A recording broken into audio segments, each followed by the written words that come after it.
ॐ श्री दुर्गायै नमः। श्री दुर्गा अष्टोत्तर शतनाम स्तोत्रम्। ईश्वर उवाच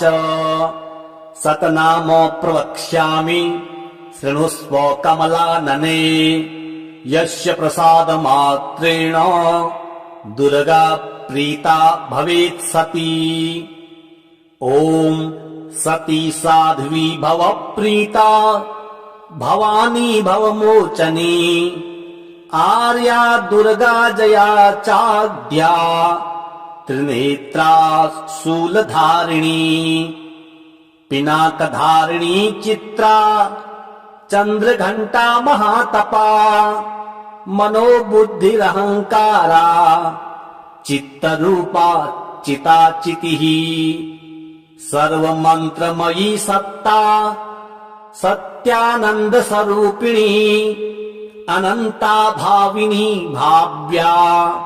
भव्या भव्या सदा गतिः। सांभवी देवमाता च चिंता रत्न प्रिया सदा।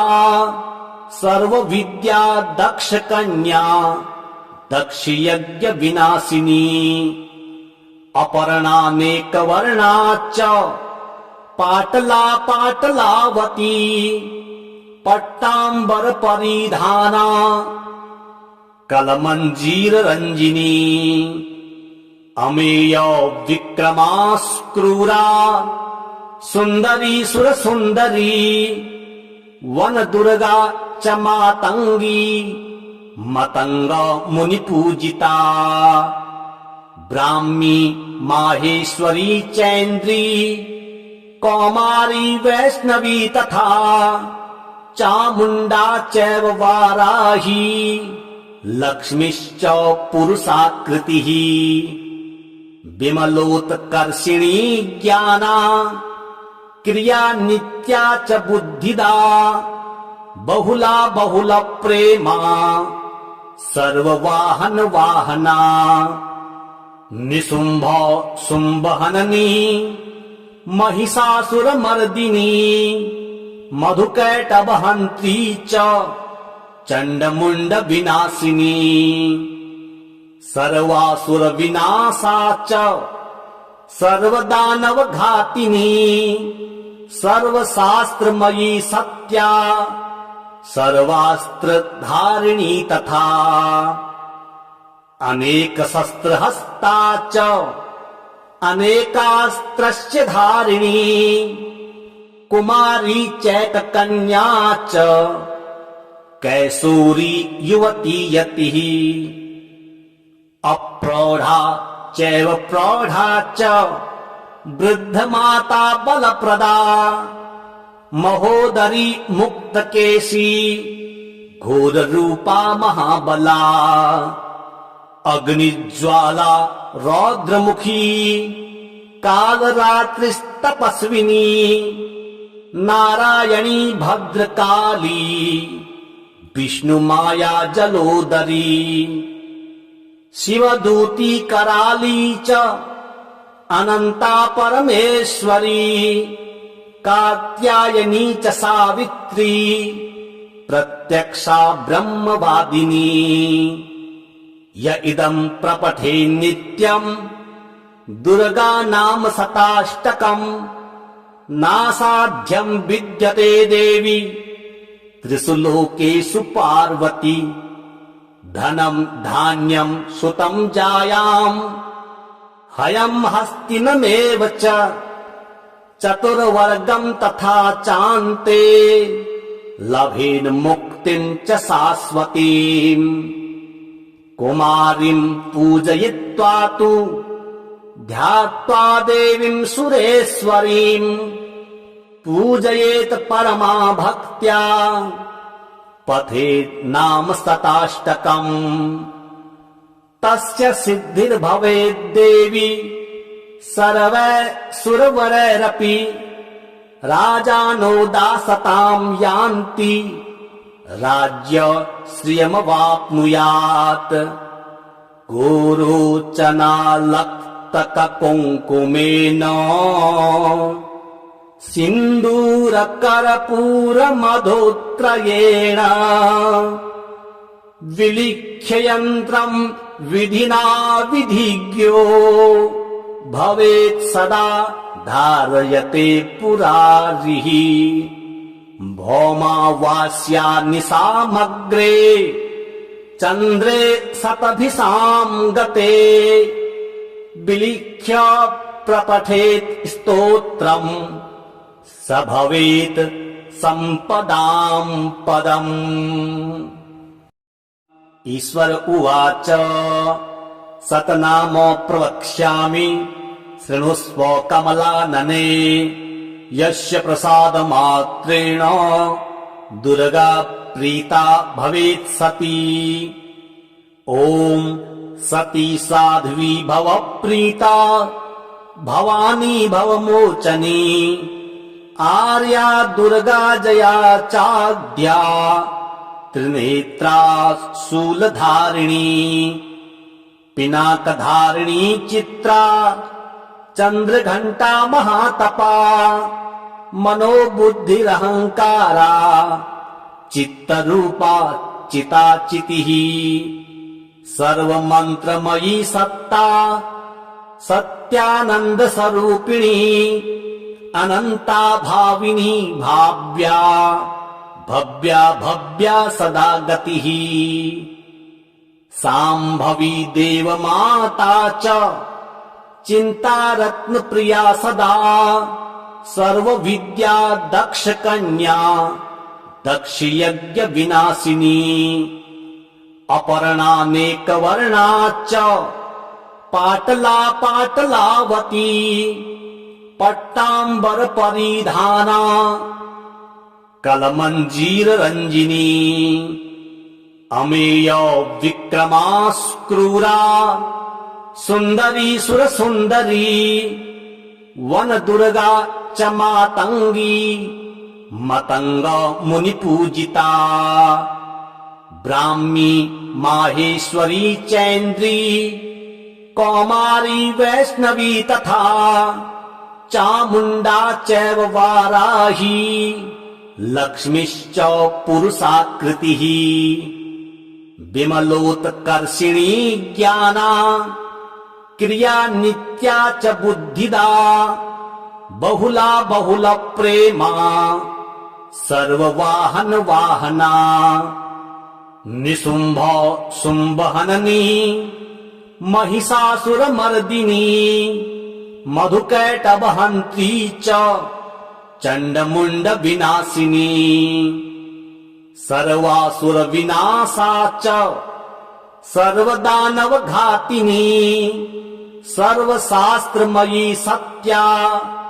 सर्वास्त्रधारिणी तथा अनेकशस्त्रहस्ता च अनेकास्त्रस्य धारिणी कुमारी चैककन्या च कैसूरी युवती यतिः अप्रौढा चैव प्रौढा च वृद्धमाता बलप्रदा महोदरी मुक्तकेशी घोररूपा महाबला अग्निज्वाला रौद्रमुखी कालरात्रिस्तपस्विनी नारायणी भद्रकाली विष्णुमाया जलोदरी शिवदूती कराली च अनंता परमेश्वरी कात्यायनी च सावित्री प्रत्यक्षा ब्रह्मवादिनी य इदं प्रपठे नित्यम् दुर्गा नाम शताष्टकम् नासाध्यं विद्यते देवी त्रिषु लोकेषु पार्वती धनं धान्यं सुतं जायाम् हयं हस्तिनमेव च चतुर्वर्गं तथा चान्ते लभेन मुक्तिं च शाश्वतीम् कुमारीं पूजयित्वा तु ध्यात्वा देवीं सुरेश्वरीं पूजयेत परमा भक्त्या पठेत् नाम शताष्टकम् तस्य सिद्धिर्भवेद्देवी सर्वैः राजानो दासताम् यान्ति राज्य श्रियमवाप्नुयात् गोरोचनालक्तककुङ्कुमेन सिन्दूरकर्पूरमधुत्रयेण विलिख्य यन्त्रम् विधिना विधिज्ञो भवेत् सदा धारयते पुरारिः भौमावास्या निशामग्रे चन्द्रे शतभिसाम् गते विलिख्य प्रपठेत् स्तोत्रम् स भवेत् सम्पदाम् पदम्। ईश्वर उवाच शतनाम प्रवक्ष्यामि शृणुष्व कमलानने यस्य प्रसादमात्रेण दुर्गा प्रीता भवेत् सती। ॐ सती साध्वी भव प्रीता भवानी भवमोचनी आर्या दुर्गा जया चाद्या त्रिनेत्रा शूलधारिणी पिनाकधारिणी चित्रा चन्द्रघण्टा महातपा मनोबुद्धिरहङ्कारा चित्तरूपा चिताचितिः सर्वमन्त्रमयी सत्ता सत्यानन्दस्वरूपिणी अनन्ता भाविनी भाव्या भव्या भव्या सदा गतिः साम्भवी देवमाता च चिन्तारत्नप्रिया सदा सर्वविद्या दक्षकन्या दक्षयज्ञविनाशिनी अपर्णानेकवर्णा च पाटला पाटलावती पट्टाम्बरपरिधाना कलमञ्जीररञ्जिनी अमेय विक्रमास्क्रूरा सुन्दरी सुरसुन्दरी वनदुर्गा च मातङ्गी मतङ्ग मुनिपूजिता ब्राह्मी माहेश्वरी चैन्द्री कौमारी वैष्णवी तथा चामुण्डा चैव वाराही लक्ष्मीश्च पुरुषाकृतिः विमलोत्कर्षिणी ज्ञाना क्रिया नित्या च बुद्धिदा बहुला बहुल प्रेमा सर्ववाहन वाहना निशुम्भ शुम्भहननी महिषासुरमर्दिनी मधुकैटभहन्त्री च चण्डमुण्ड विनाशिनी सर्वासुर विनाशा च सर्वदानव घातिनी सर्वशास्त्रमयी सत्या सर्वास्त्रधारिणी तथा अनेक शस्त्रहस्ता च अनेकास्त्रस्य धारिणी कुमारी चैककन्या च कैसूरी युवती यतिः अप्रौढा चैव प्रौढा च वृद्धमाता बलप्रदा महोदरी मुक्तकेशी घोररूपा महाबला अग्निज्वाला रौद्रमुखी कालरात्रिस्तपस्विनी नारायणी भद्रकाली विष्णुमाया जलोदरी शिवदूती कराली च अनंता परमेश्वरी कात्यायनी च सावित्री प्रत्यक्षा ब्रह्मवादिनी य इदं प्रपठे नित्यम् दुर्गा नाम शताष्टकम् नासाध्यं विद्यते देवी त्रिषु लोकेषु पार्वती धनं धान्यं सुतं जायाम् हयं हस्तिनमेव च चतुर्वर्गं तथा चान्ते लभेन मुक्तिं च शाश्वतीम् कुमारीं पूजयित्वा तु ध्यात्वा देवीं सुरेश्वरीं पूजयेत परमा भक्त्या पठेत् नाम शताष्टकम् तस्य सिद्धिर्भवेत् देवी सर्वैर्सुरवरैरपि राजानो दासतां यान्ति राज्य श्रियमवाप्नुयात् गोरोचनालक्तककुङ्कुमेन सिन्दूरकर्पूरमधुत्रयेण विलिख्य यन्त्रम् विधिना विधिज्ञो भवेत् सदा धारयते पुरारिः भौमावास्या निशामग्रे चन्द्रे शतभिषां गते विलिख्य प्रपठेत् स्तोत्रम् स भवेत् सम्पदां पदम्। ईश्वर उवाच शतनाम प्रवक्ष्यामि शृणुष्व कमलानने यस्य प्रसादमात्रेण दुर्गा प्रीता भवेत् सती। ॐ सती साध्वी भव प्रीता भवानी भवमोचनी आर्या दुर्गा जया चाद्या त्रिनेत्रा शूलधारिणी पिनाकधारिणी चित्रा चन्द्रघण्टा महातपा मनोबुद्धिरहङ्कारा चित्तरूपा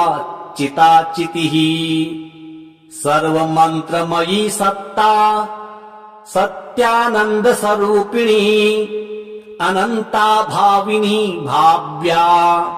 भव्या भव्या सदा गतिः साम्भवी देवमाता च चिन्तारत्नप्रिया सदा सर्वविद्या दक्षकन्या दक्षयज्ञविनाशिनी अपर्णानेकवर्णा च पाटला पाटलावती पट्टाम्बर परिधाना कलमञ्जीररञ्जिनी अमेय विक्रमास्क्रूरा सुन्दरी सुरसुन्दरी वनदुर्गा च मातङ्गी मतङ्ग मुनिपूजिता ब्राह्मी माहेश्वरी चैन्द्री कौमारी वैष्णवी तथा चामुण्डा चैव वाराही लक्ष्मीश्च पुरुषाकृतिः विमलोत्कर्षिणी ज्ञाना क्रिया नित्या च बुद्धिदा बहुला बहुल प्रेमा सर्ववाहन वाहना निशुम्भ शुम्भहननी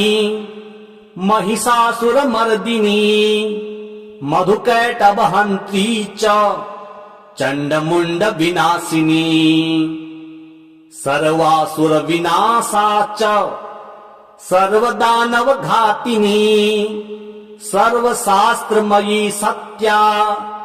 सर्वास्त्रधारिणी तथा अनेक शस्त्रहस्ता च अनेकास्त्रस्य धारिणी कुमारी चैककन्या च कैसूरी युवती यतिः अप्रौढा चैव प्रौढा च वृद्धमाता बलप्रदा महोदरी मुक्तकेशी घोररूपा महाबला अग्निज्वाला रौद्रमुखी कालरात्रिस्तपस्विनी नारायणी भद्रकाली विष्णुमाया जलोदरी शिवदूती कराली च अनंता परमेश्वरी कात्यायनी च सावित्री प्रत्यक्षा ब्रह्मवादिनी य इदं प्रपठे नित्यं दुर्गा नाम शताष्टकं नासाध्यं विद्यते देवी त्रिषु लोकेषु पार्वती धनं धान्यं सुतं जायां हयं हस्तिनमेव च चतुर्वर्गं तथा चान्ते लभेन मुक्तिं च शाश्वतीम् कुमारीं पूजयित्वा तु ध्यात्वा देवीं सुरेश्वरीं पूजयेत परमा भक्त्या पठेत् नाम शताष्टकम् तस्य सिद्धिर्भवेत् देवी सर्वैः राजानो दासतां यान्ति राज्य श्रियमवाप्नुयात् गोरोचनालक्तककुङ्कुमेन सिन्दूरकर्पूरमधुत्रयेण विलिख्य यन्त्रं विधिना विधिज्ञो भवेत् सदा धारयते पुरारिः भौमावास्या निशामग्रे चन्द्रे शतभिषां गते विलिख्य प्रपठेत् स्तोत्रम् स भवेत् सम्पदां पदम्। ईश्वर उवाच शतनाम प्रवक्ष्यामि शृणुष्व कमलानने यस्य प्रसादमात्रेण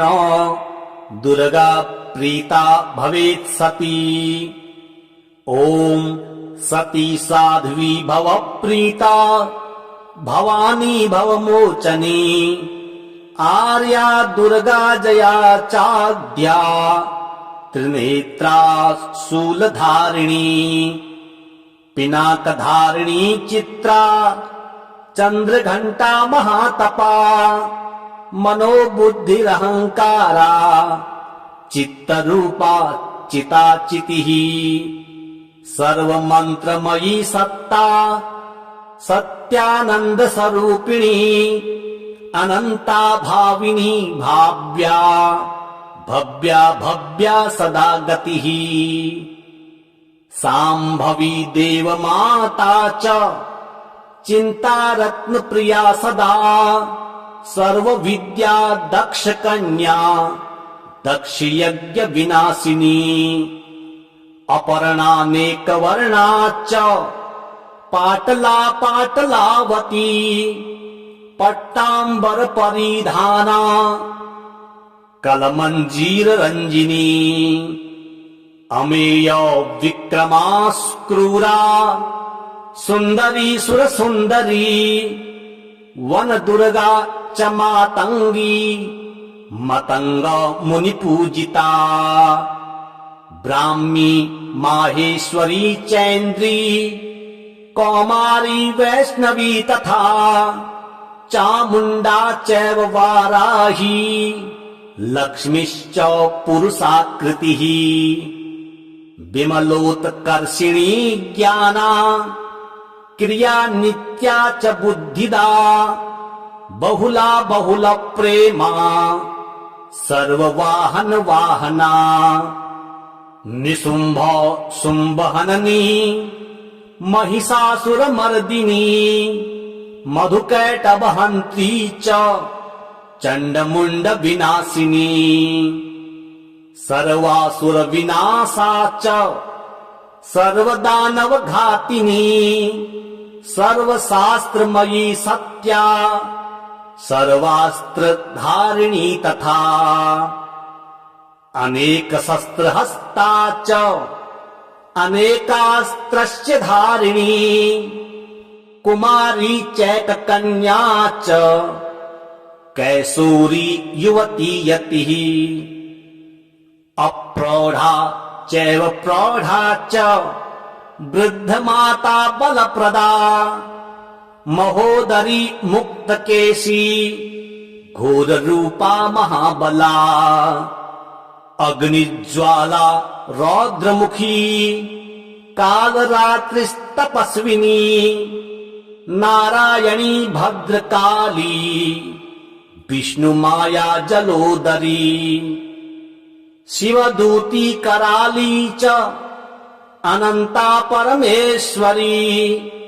कात्यायनी च सावित्री प्रत्यक्षा ब्रह्मवादिनी य इदं प्रपठे नित्यं दुर्गा नाम शताष्टकम् नासाध्यं विद्यते देवी त्रिषु लोकेषु पार्वती धनं धान्यं सुतं जायाम् हयं हस्तिनमेव च चतुर्वर्गं तथा चान्ते लभेन मुक्तिं च शाश्वतीम् कुमारीं पूजयित्वा तु ध्यात्वा देवीं सुरेश्वरीं पूजयेत परमा भक्त्या पठेत् नाम शताष्टकम् तस्य सिद्धिर्भवेत् देवी सर्वैः राजानो दासतां यान्ति राज्य श्रियमवाप्नुयात् गोरोचनालक्तककुङ्कुमेन सिन्दूरकर्पूरमधुत्रयेण विलिख्य यन्त्रं विधिना विधिज्ञो भवेत् सदा धारयते पुरारिः भौमावास्या निशामग्रे चन्द्रे शतभिसां गते विलिख्य प्रपठेत् स्तोत्रम् स भवेत् सम्पदां पदम्। ईश्वर उवाच शतनाम प्रवक्ष्यामि शृणुष्व कमलानने यस्य प्रसादमात्रेण दुर्गा प्रीता भवेत् सती ॐ सती साध्वी भव प्रीता भवानी भवमोचनी आर्या दुर्गा जया चाद्या त्रिनेत्रा शूलधारिणी पिनाकधारिणी चित्रा चंद्रघंटा महातपा मनोबुद्धिरहंकारा चित्तरूपा चिताचितिः सर्वमंत्रमयी सत्ता सत्यानंद स्वरूपिणी अनंता भाविनी भाव्या भव्या भव्या सदा गतिः सांभवी देवमाता च चिंता रत्न प्रिया सदा सर्व विद्या दक्ष कन्या दक्ष यज्ञ विनाशिनी अपर्णानेक वर्णा च पाटला पाटलावती पट्टांबर परिधाना कलमंजीर रंजिनी अमेय विक्रमास्क्रूरा सुंदरी सुर सुंदरी वन दुर्गा च मातंगी मतंग मुनि पूजिता ब्राह्मी माहेश्वरी चैन्द्री कौमारी वैष्णवी तथा चामुंडा चैव वाराही लक्ष्मीश्च पुरुषाकृतिः विमलोत्कर्षिणी ज्ञाना क्रिया नित्या च बुद्धिदा बहुला बहुल प्रेमा सर्ववाहन वाहना निशुंभ शुंभहननी महिषासुरमर्दिनी मधुकैटभहन्त्री च चंडमुंड विनाशिनी सर्वासुर विनाशा च सर्वदानव घातिनी सर्वशास्त्रमयी सत्या सर्वास्त्रधारिणी तथा अनेकशस्त्रहस्ता च अनेकास्त्रस्य धारिणी कुमारी चैककन्या च कैशोरी युवती यतिः अप्रौढा चैव प्रौढा च वृद्धमाता बलप्रदा महोदरी मुक्तकेशी घोररूपा महाबला अग्निज्वाला रौद्रमुखी कालरात्रिस्तपस्विनी नारायणी भद्रकाली विष्णुमाया जलोदरी शिवदूती कराली च अनंता परमेश्वरी कात्यायनी च सावित्री प्रत्यक्षा ब्रह्मवादिनी य इदं प्रपठे नित्यम् दुर्गा नाम शताष्टकम् नासाध्यं विद्यते देवी त्रिषु लोकेषु पार्वती धनं धान्यं सुतं जायाम् हयं हस्तिनमेव च चतुर्वर्गं तथा चान्ते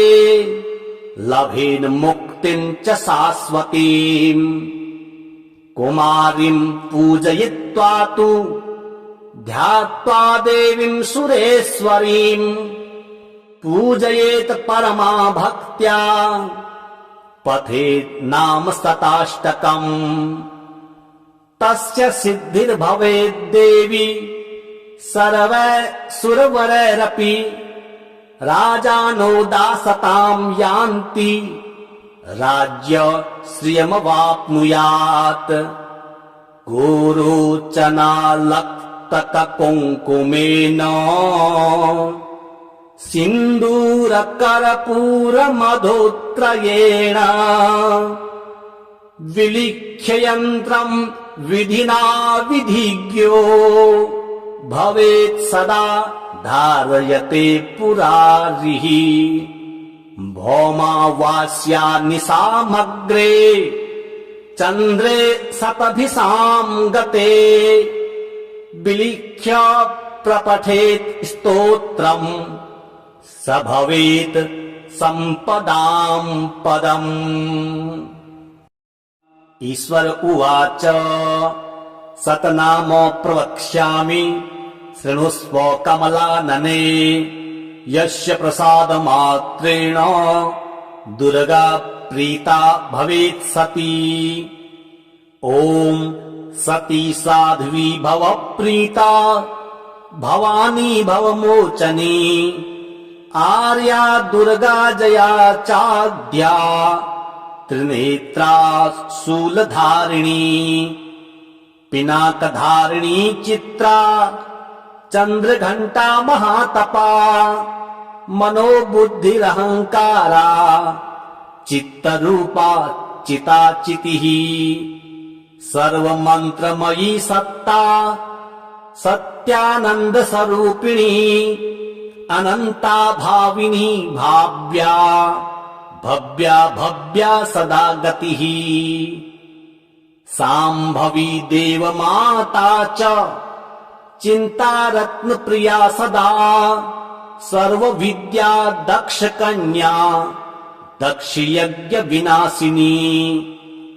अपर्णानेक वर्णा च पाटला पाटलावती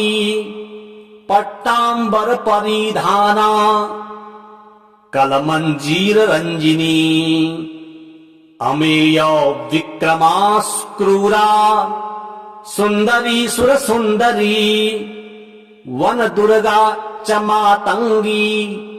मतंग मुनि पूजिता ब्राह्मी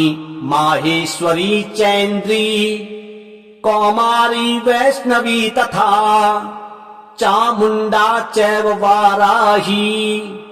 लक्ष्मीश्च पुरुषाकृतिः विमलोत्कर्षिणी ज्ञाना क्रिया नित्या च बुद्धिदा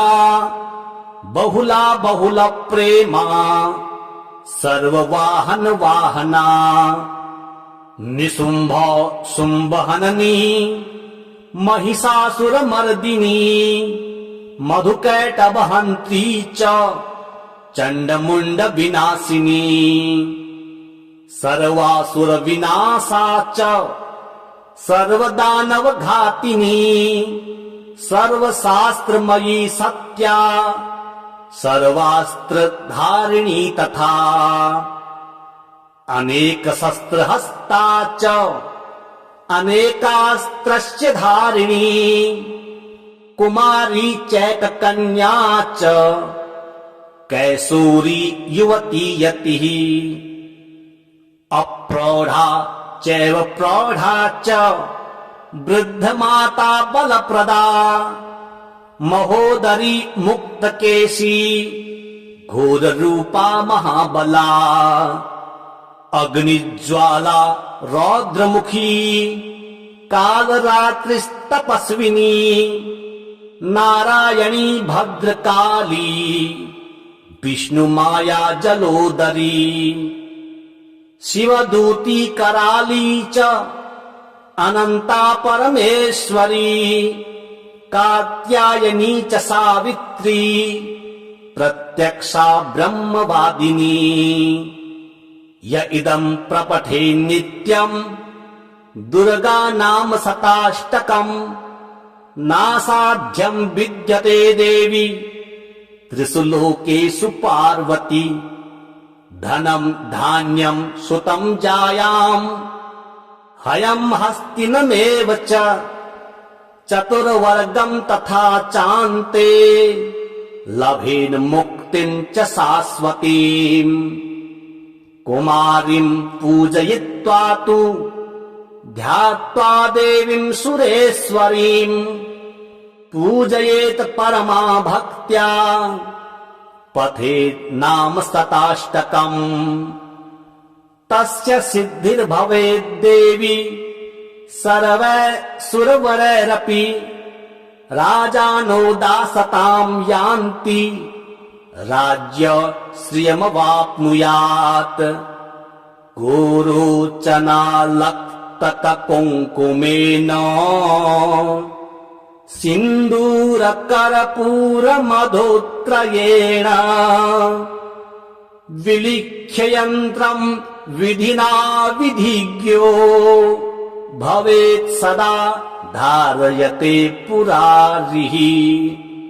भौमावास्या निशामग्रे चन्द्रे शतभिषां गते विलिख्य प्रपठेत् स्तोत्रम् स भवेत् सम्पदां पदम्। ईश्वर उवाच शतनाम प्रवक्ष्यामि शृणुष्व कमलानने यस्य प्रसादमात्रेण दुर्गा प्रीता भवेत् सती ॐ सती साध्वी भव प्रीता भवानी भवमोचनी आर्या दुर्गा जया चाद्या त्रिनेत्रा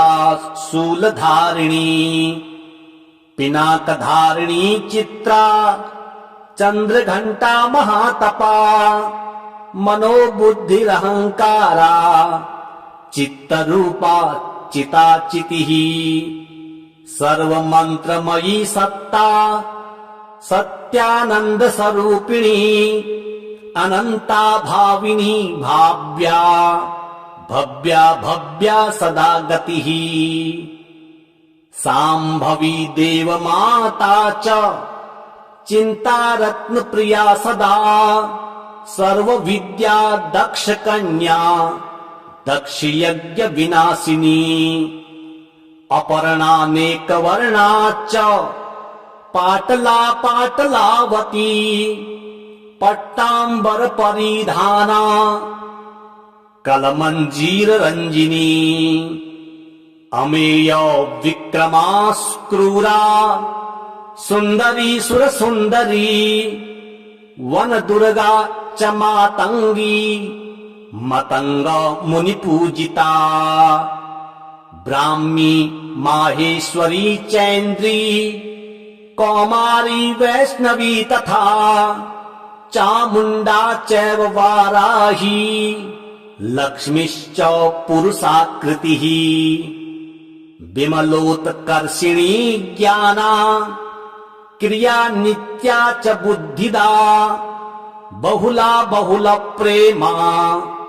सर्ववाहन वाहना निशुंभ शुंभहननी महिषासुरमर्दिनी मधुकैटभहन्त्री च चण्डमुण्ड विनाशिनी सर्वासुर विनाशा च सर्वदानव घातिनी सर्वशास्त्रमयी सत्या सर्वास्त्र धारिणी तथा अनेक शस्त्र हस्ता च अनेकास्त्रस्य धारिणी कुमारी चैक कन्या च कैसूरी युवती यतिः अप्रौढ़ा चैव प्रौढ़ा च वृद्ध माता बलप्रदा महोदरी मुक्तकेशी घोर रूपा महाबला अग्निज्वाला रौद्रमुखी कालरात्रिस्तपस्विनी नारायणी भद्रकाली विष्णुमाया जलोदरी शिवदूती कराली च अनंता परमेश्वरी कात्यायनी च सावित्री प्रत्यक्षा ब्रह्मवादिनी य इदं प्रपठे नित्यं दुर्गा नाम शताष्टकम् नासाध्यं विद्यते देवी त्रिषु लोकेषु पार्वती धनं धान्यं सुतं जायां हयं हस्तिनमेव च चतुर्वर्गं तथा चान्ते लभेन मुक्तिं च शाश्वतीम् कुमारीं पूजयित्वा तु ध्यात्वा देवीं सुरेश्वरीं पूजयेत परमा भक्त्या पठेत् नाम शताष्टकम् तस्य सिद्धिर्भवेत् देवी सर्वैः राजानो दासतां यान्ति राज्य श्रियमवाप्नुयात् गोरोचनालक्तककुङ्कुमेन सिन्दूरकर्पूरमधुत्रयेण विलिख्य यन्त्रं विधिना विधिज्ञो भवेत् सदा धारयते पुरारिः भौमावास्या निशामग्रे चन्द्रे शतभिषां गते विलिख्य प्रपठेत् स्तोत्रम् स भवेत् सम्पदां पदम्। ईश्वर उवाच शतनाम प्रवक्ष्यामि शृणुष्व कमलानने यस्य प्रसादमात्रेण दुर्गा प्रीता भवेत् सती ॐ सती साध्वी भव प्रीता भवानी भवमोचनी आर्या दुर्गा जया चाद्या त्रिनेत्रा शूलधारिणी पिनाकधारिणी चित्रा चंद्रघंटा महातपा मनोबुद्धिरहंकारा चित्तरूपा चिताचितिः सर्वमंत्रमयी सत्ता सत्यानंद स्वरूपिणी अनंता भाविनी भाव्या भव्या भव्या सदा गतिः सांभवी देवमाता च चिंता रत्न प्रिया सदा सर्व विद्या दक्ष कन्या दक्ष यज्ञ विनाशिनी अपर्णानेक वर्णा च पाटला पाटलावती पट्टांबर परिधाना कलमंजीर रंजिनी अमेय विक्रमा क्रूरा सुंदरी सुर सुंदरी वन दुर्गा च मातंगी मतंग मुनि पूजिता ब्राह्मी माहेश्वरी चैन्द्री कौमारी वैष्णवी तथा चामुंडा चैव वाराही लक्ष्मीश्च पुरुषाकृतिः विमलोत्कर्षिणी ज्ञाना क्रिया नित्या च बुद्धिदा बहुला बहुल प्रेमा सर्ववाहन वाहना निशुंभ शुंभहननी महिषासुरमर्दिनी मधुकैटभहन्त्री च चण्डमुण्ड विनाशिनी सर्वासुर विनाशा च सर्वदानव घातिनी सर्वशास्त्रमयी सत्या सर्वास्त्र धारिणी तथा अनेक शस्त्र हस्ता च अनेकास्त्रस्य धारिणी कुमारी चैक कन्या च कैसूरी युवती यतिः अप्रौढ़ा चैव प्रौढ़ा च वृद्ध माता बलप्रदा महोदरी मुक्तकेशी घोर रूपा महाबला अग्निज्वाला रौद्रमुखी कालरात्रिस्तपस्विनी नारायणी भद्रकाली विष्णुमाया जलोदरी शिवदूती कराली च अनंता परमेश्वरी कात्यायनी च सावित्री प्रत्यक्षा ब्रह्मवादिनी य इदं प्रपठे नित्यं दुर्गा नाम शताष्टकम् नासाध्यं विद्यते देवी त्रिषु लोकेषु पार्वती धनं धान्यं सुतं जायाम् हयं हस्तिनमेव च चतुर्वर्गं तथा चान्ते लभेन मुक्तिं च शाश्वतीम् कुमारीं पूजयित्वा तु ध्यात्वा देवीं सुरेश्वरीं पूजयेत परमा भक्त्या पठेत् नाम शताष्टकम् तस्य सिद्धिर्भवेत् देवी सर्वैः